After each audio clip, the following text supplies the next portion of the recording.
Zoogle here to answer some more questions about the web's most searched for answers about animals. So this time we're going to talk hippos. All right, so let's see what we have. How do hippos sleep? That's a good question. So they can sleep on land, but wow, that's really stuck. But they can also sleep underwater. So they have an actual kind of automatic response when they're sleeping underwater where they kind of bounce up and take a breath and go back down underwater, which is pretty neat. So it enables them to stay asleep. So they can take a good long nap underwater, but they do come up for breath. So they don't hold their breath the entire time. All right, how do hippos breathe underwater? It's a trick question. They don't.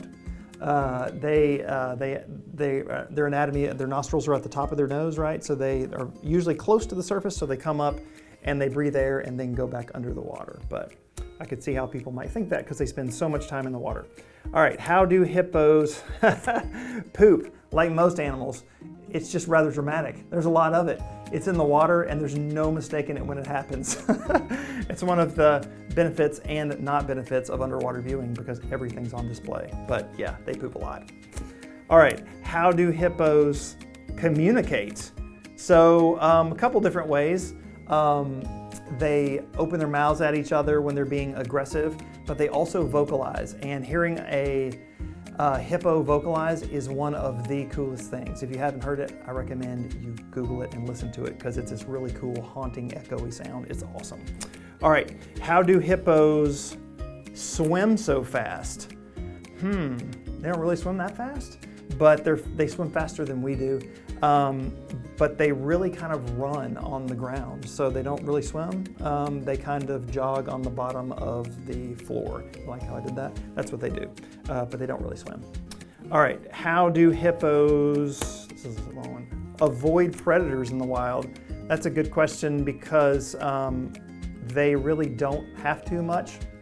The small ones can be predated on, but they're also protected by mom. So, and that's usually something like a crocodile or something like that, but really humans, man, is kind of the biggest predator for hippos. But they avoid predation just by being big and opening their jaws and being kind of aggressive and just impressive. So anyway, they don't have to worry about predation as much as some animals.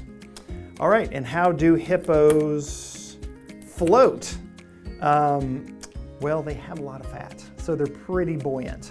So they kind of float naturally, so they don't have to work real hard at it. But they're kind of neutrally buoyant, so they can just kind of bounce off and come up. So that's how they float. All right, that's the hippo questions. See you next time.